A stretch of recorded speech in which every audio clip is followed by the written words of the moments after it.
Is it possible that the peace we've been searching for in the airports, in the hotels, all the passport stamps was actually hiding in the old rituals that we left behind? All the traveling that we do, all the people that we meet, all the food we taste, all the sights that we see. Is it possible that that's not what is going to bring us peace? I know. Faith traditions, that kind of sounds like something your grandma talks about over lukewarm tea. But listen, there's a reason people are returning to ancient practices right now. From young travelers in Bali to business executives in New York. And it's not just nostalgia, it's survival. And when you're far from home, sometimes a single prayer, a candle, or even an old hymn just hits different. So stick around, guys, because by the end of this video, you might just feel a pull to revisit your own roots. And trust me, it's going to surprise you. This isn't a normal travel video. This isn't a normal travel tips. I actually want to dig deep into the Catholic faith, into the religious faiths, faiths of old, and the traditions that they share. Those things that might actually bring us real peace. It's right here, right in front of us, and we don't see it. We don't realize it. We're too busy having fun. We're too busy going out, seeing all these beautiful sights. And that's fun and all. That's great. But ultimately, that isn't what is going to give us peace. It will deepen our connection with others. It will deepen our connection with the world. That will show us things that we've never seen before because of the culture that we live in. But ultimately, that is not what's going to bring us the peace that we search for. The peace that we search for can only be found through ancient traditions. This connection with the ancients, this connection with our ancestors, and this collective mind.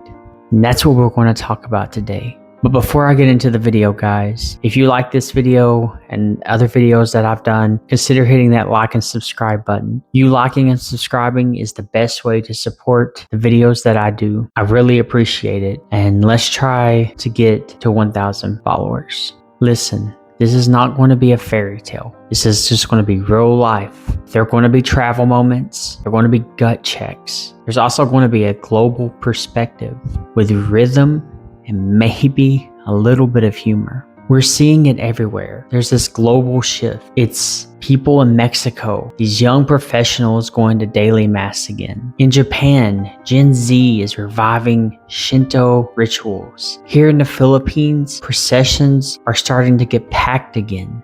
And in Europe, empty churches are reopening because tourists are becoming worshipers. I travel. I love to travel. I've been to different countries around the world. I've been to Germany and Italy. I've been to Japan. I've been to China. I've been to Taiwan. I've been to the Philippines. I live in the Philippines now. And I've traveled through different states in the US. Some places seem dangerous. Some places don't. But I did notice something weird. Out of all these places I've been, I felt safest when I was in something like a candle-lit cathedral. I felt safer there than I did at the hotel or the Airbnb. Even the ones that got the highest rating, even the ones that are in the safest neighborhoods. I still felt safer in the cathedrals where Christ is present. But it's not about religion. It's about rhythm. It's about stillness, and it's about connection. And when you're constantly moving, that means everything.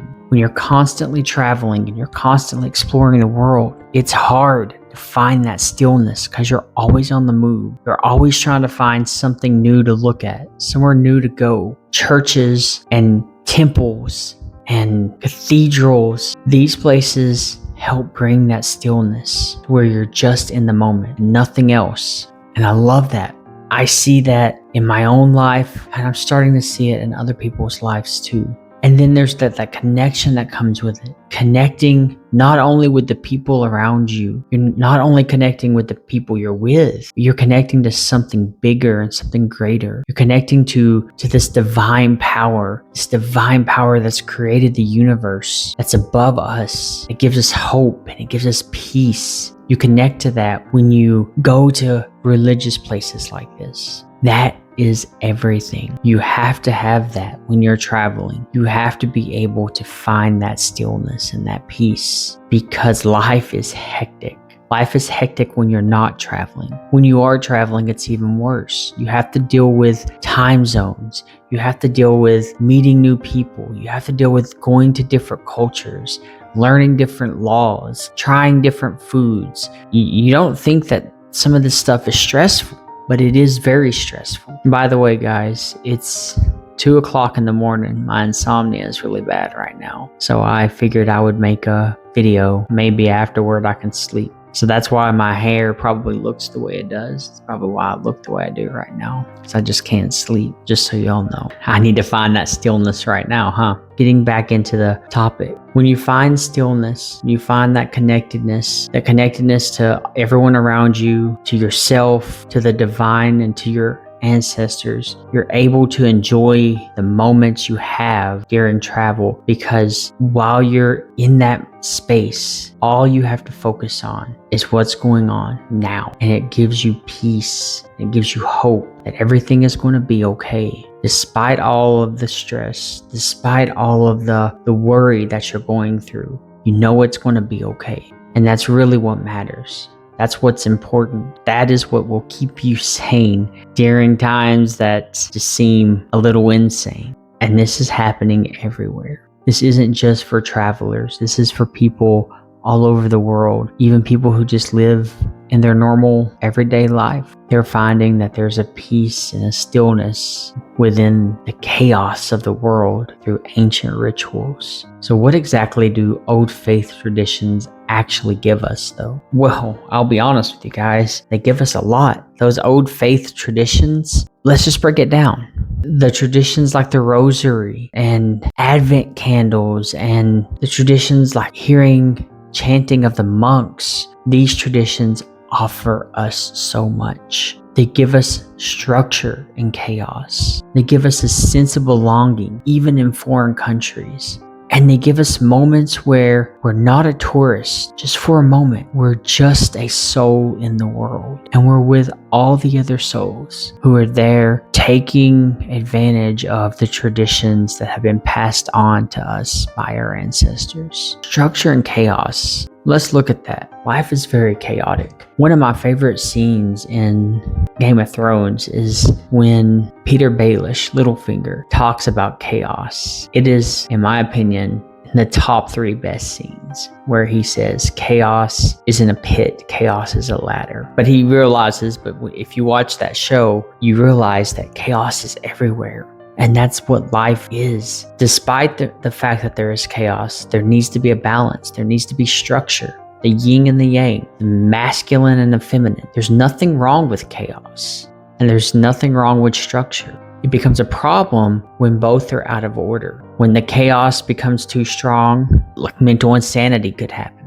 When the structure becomes too strong, again, something like mental insanity. I would say like OCD. With chaos, it would be almost like a schizophrenic, anxiety-producing thing. These traditions help balance out the chaos that's in the world to give us structure. It's not all tilted toward one side, but instead it's beautifully woven together so that we can have both. We can balance our life based on that. And in the yin and the yang, on each side, there's also the little dot. So on the white side, the small black dot, and on the black side there's a small white dot. That shows how you still need a little bit of chaos in structure. You still need a little bit of structure in chaos. They don't need to be separated. They need to be brought together to balance our life out. And with the sense of belonging, when you go to these traditions, when you go to these cathedrals, the sense of belonging is amazing. If you're a Catholic, you go to church, usually on Sunday or on a holy day of obligation. You might go to a daily mass too, but everyone around the world is also going to those rituals, to those traditions, to those masses, and they have the same readings, the same prayers. You're all connected as one. It is one faith. It's a beautiful community in that, where you're not alone. You're standing strong with hundreds of thousands Catholics around the world, not just in one parish, not just in one country, but around the entire world. You are connected with those people.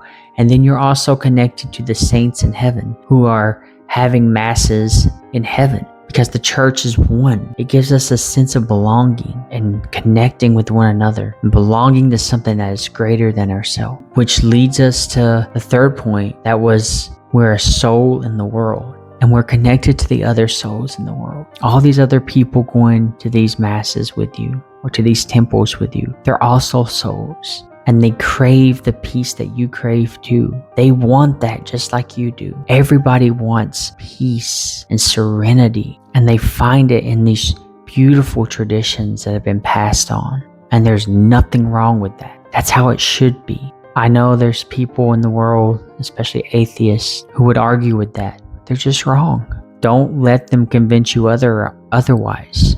If it gives you peace, you're not harming anyone. Do it. Think about it. Have you ever walked into a church in a country where you didn't speak the language, but somehow was still able to understand everything? That's kind of what I'm talking about. As Catholics, we can go to any Catholic church in the world. We may not be able to understand the language, but we know the rituals. We know the Eucharist, the most holy of all holies. We know what we should do to be reverent to God in those situations, because the church is connected as one. I remember when I first went to church here with my fiance, she was just so shocked at how well I was able to do the same traditions as her. I knew when to kneel. I knew when to stand. When we said the profession of faith, I didn't say it in Messiah, but I did say it in English. I knew what the Bible passages was about. I still remember because it was over John chapter 6.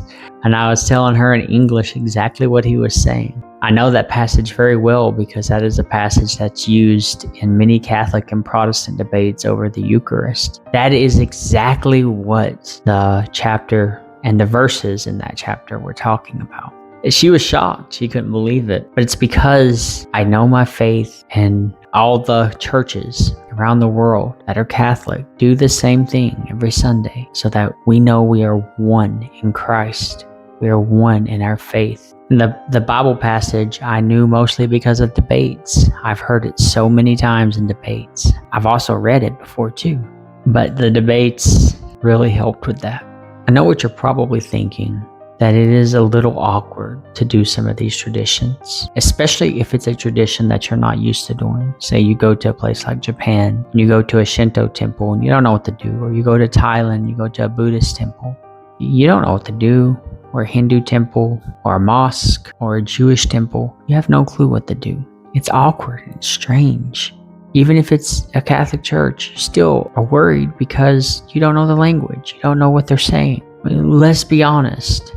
Revisiting the traditions we grew up with, it can feel pretty weird. It can feel odd. Now, I didn't grow up being Catholic, but if I did go back to a Protestant church, I would feel so out of place. I'd still know what to do, especially if it was a Southern Baptist one. I would know exactly what to do. It would feel so odd to me. And sometimes you might forget when to kneel.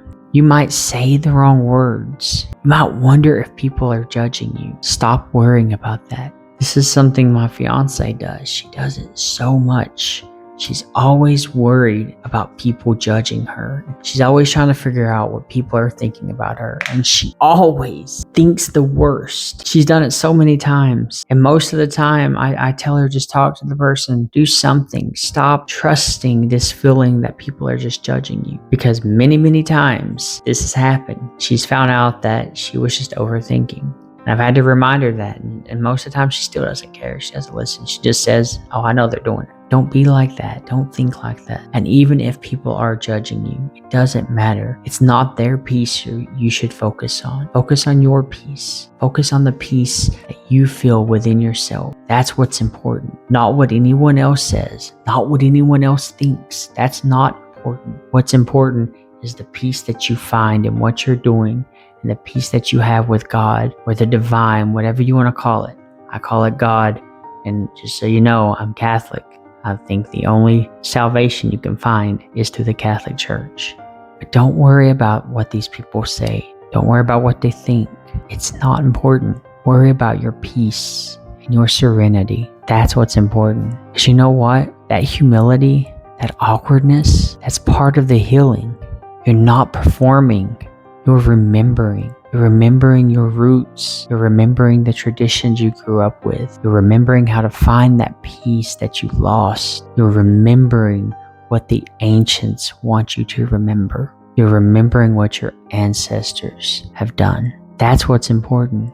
I know that when you're far from home, ritual becomes a home. There's something powerful about walking into a centuries-old church, though, especially while you're traveling. One of the things I love about the Catholic Church is the traditional Latin Mass. And if you go to places like Greece or Ethiopia, places like that, you can actually go to Catholic churches of different rites. There's the Syrian rite, the Ambrosian rite, the Alexandrian rite. You can go to rites like that are just still rooted in the language they've been using since their church started. The traditions have not changed. The traditions have stayed the same, but they're still Catholic. They're still part of the church. The Pope has allowed that. Thank goodness he's allowed that, because it shows us just how connected we can be, how much peace we can find through ancient traditions. These are more Eastern rites. There's the Eastern rites and then there's the Western rite. And I think the Western rite is pretty much the Latin church. And then the Eastern rites, there's all kinds of other Eastern rites.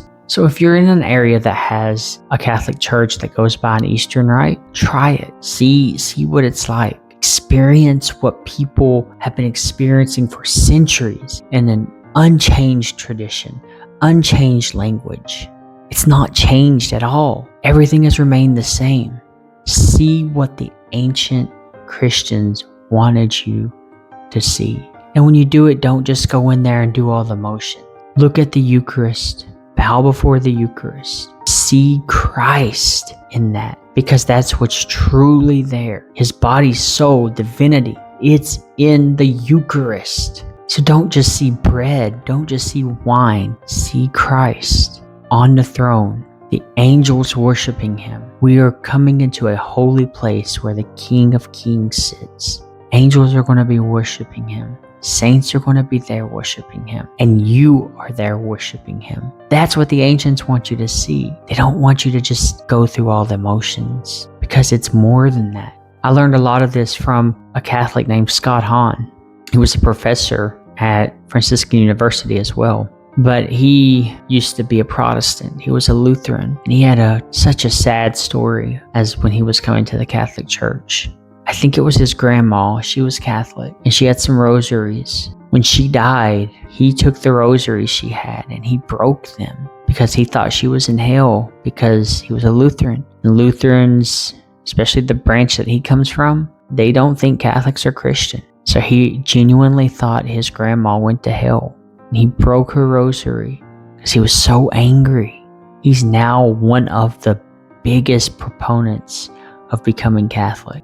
I've read his book. I have a book. It's back in the USA. His book, Joy to the World. I went to Franciscan University and he was doing a book signing. And I bought the book and I got it signed by him. It's an Advent book. It talks about the birth of Jesus and what that means to us. But he writes in such a poetic way. He's not like some of the theologians that go deep into the nitty-gritty stuff. He writes in a beautiful poetic way, which is kind of how I talk. A lot of how I talk is because I've listened to Scott Hahn and I've read some of his books. I wish I could talk more like Tim Staples. Tim Staples is a fiery Catholic. He's very good with his words and very good with his debates and very good with his knowledge. I wish I could talk more like that, but I'm more of a Scott Hahn person when I talk. It's much more personal. But yeah, that's a little story about one of my favorite Catholic apologists, and you should probably check him out. He's got videos on YouTube. But think when you're walking into these churches,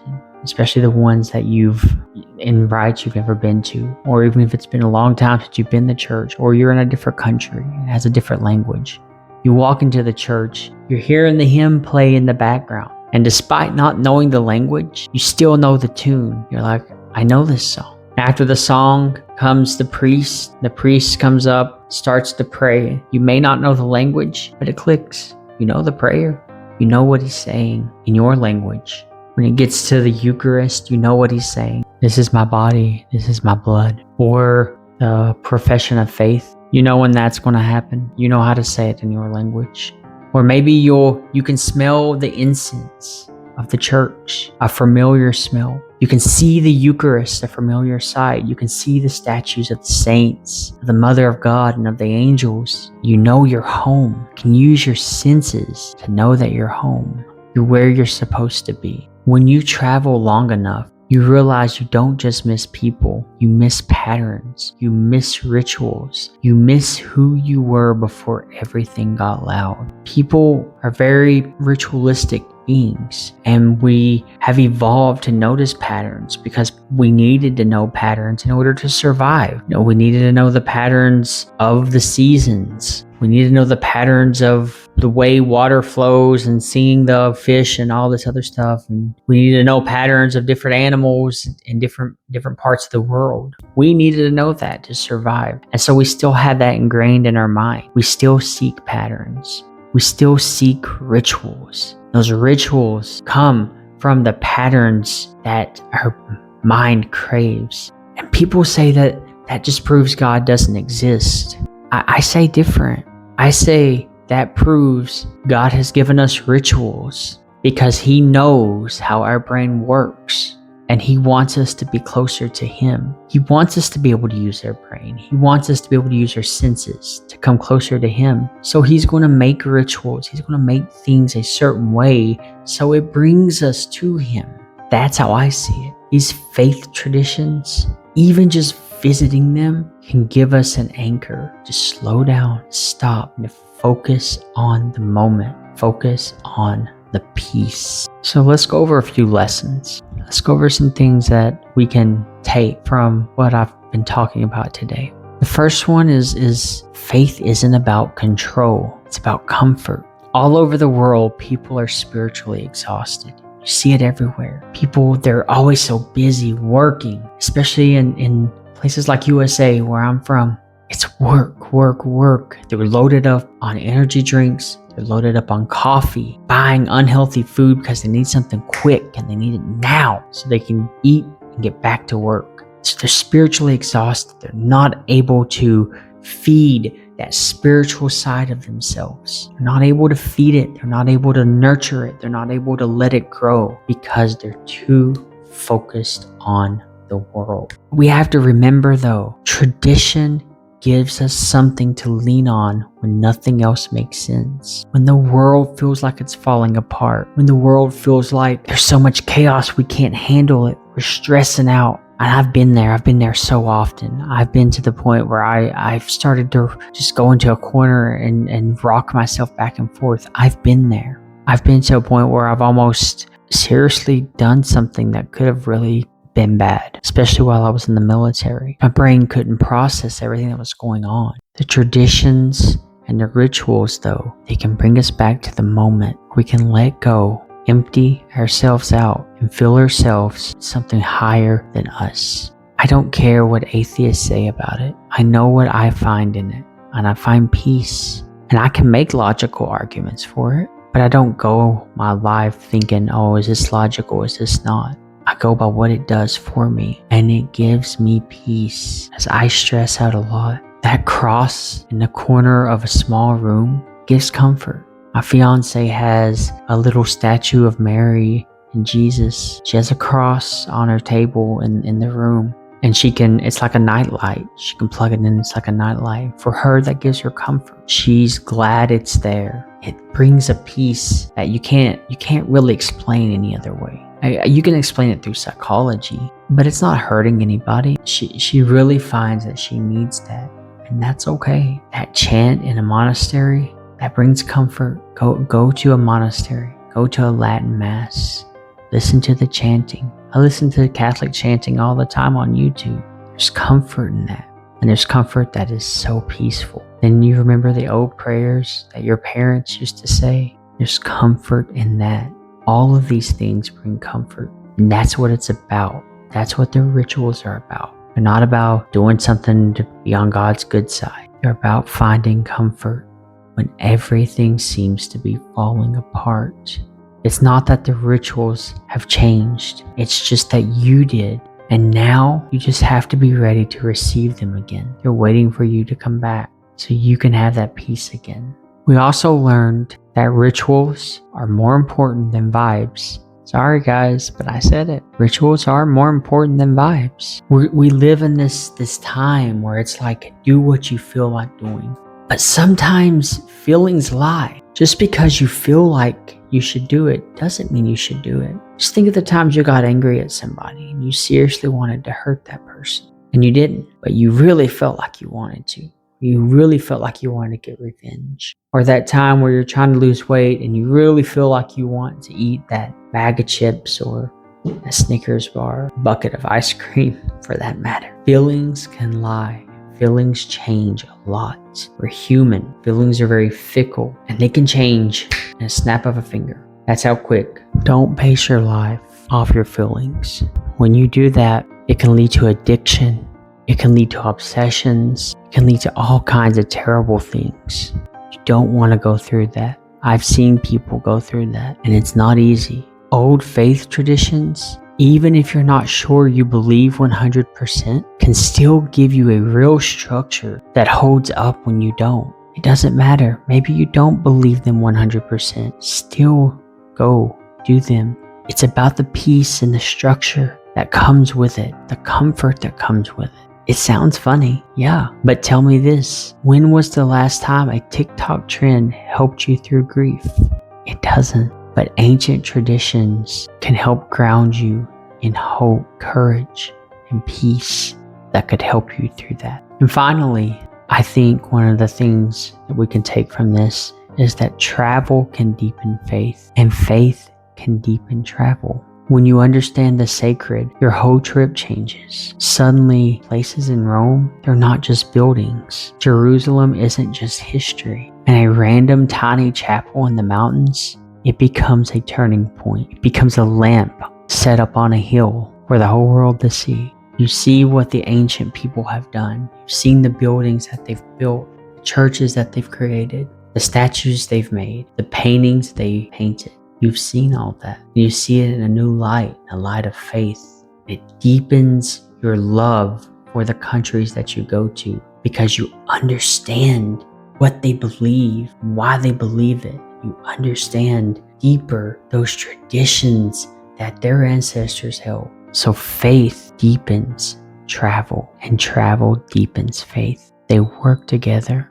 So here's my challenge for you. Next time you travel anywhere, just walk into a house of worship, not to film, not for Instagram, just to sit down. I've told y'all before, I went to a Buddhist temple in DC.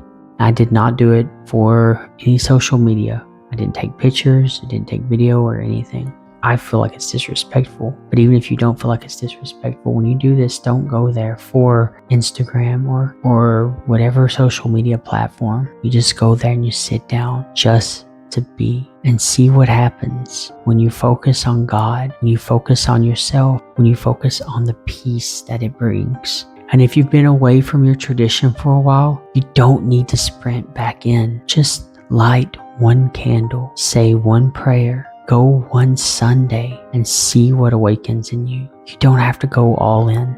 It's okay to take it slow. Even if it is just lighting a candle at church or just saying a prayer. It doesn't have to be a whole rosary prayer like what I do or other Catholics do. It's be just a small little prayer to God. Alright guys, have you ever reconnected with your faith while traveling? Or have you felt something in a sacred place even if you don't consider yourself religious? Drop in the comments. Let's talk about it. Let's talk about the beauty of religious traditions, especially if you're not a believer but you still felt something. Or say maybe you're a believer of a different faith but you went into a temple that wasn't part of your faith and you felt something. Let us know. Let us build a conversation together because faith isn't supposed to be private. Faith is to be shared with everyone so we can all grow and learn together and work together to better ourselves, to better each other, to better all of humanity. That's what faith is about. You can change countries.